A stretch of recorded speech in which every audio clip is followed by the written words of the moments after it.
Well, look at this beautiful stand of trees. Right outside of Athens, Georgia, you see these beautiful trees, and you might not think to yourself about what happens under the ground that helps these trees to grow so well. Well, there's an individual that knows a thing or two about that, and that's Dr. Rebecca Abney. Hey, Doc. Hey, just happened to see you out in the woods today. What do you know? So, Dr. Abney is an assistant professor of forest and disturbed soils in the Warnell School of Forestry and Natural Resources, a colleague of mine. And Doc, you're standing over here looking at some burned pieces of wood.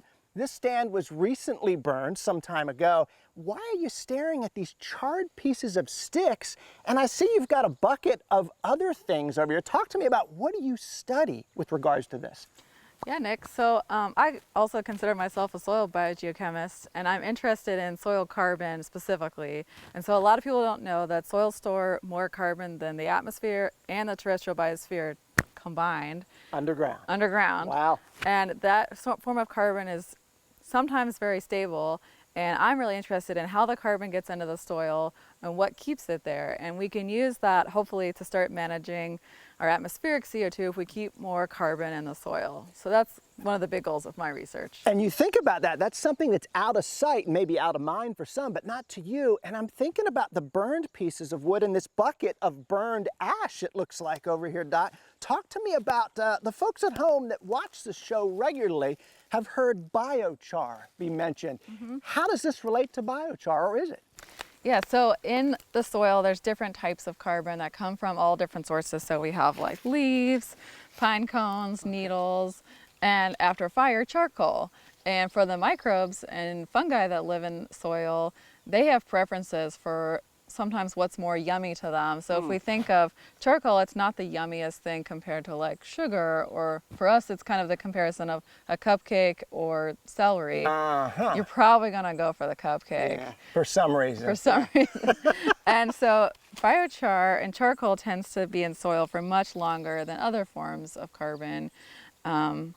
And so we can use that to improve our carbon storage and potentially sequestration. So it's been posed as a management strategy for mitigating climate change. Such an interesting topic. And one of the things I want to talk about next is the folks at home that might be interested in putting this down on some plants or trees. How long is that stuff going to stay in the soil before it gets leached out? I want to go there next, so let's do it.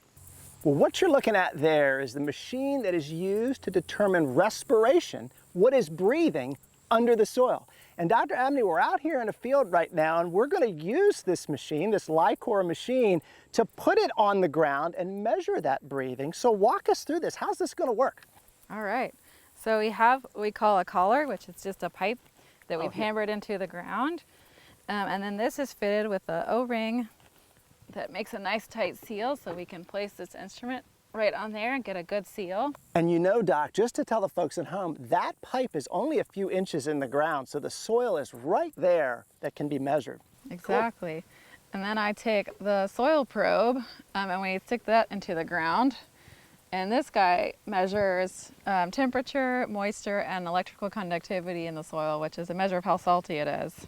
And when we say respiration, breathing, what's breathing under there? Yeah, so there's microbes in the soil, and then macro and megafauna, and these are ants, earthworms, bacteria, fungi, and archaea are all down there doing their living. And this is determining the amount they're breathing. So here's another one of those questions from me. So let's tie in that biochar we were talking about before. How's that play into this thing? Okay, so the biochar is a more stable form of carbon, like we talked about before. So it's less yummy to microbes than some other forms. So as form of like total carbon, if we were to calibrate how much breathing is happening based on how much carbon in the soil, it would be lower. So we think of it as more stable pool of carbon in the soil. That is so interesting, and the benefits of having that in the soil for everything, and not just that, but the things that are growing in the soil. Well, what I want to do, Doc, is I want to look more closely at that iPad and what information this is giving you, and then what do you do with it? So let's go there next.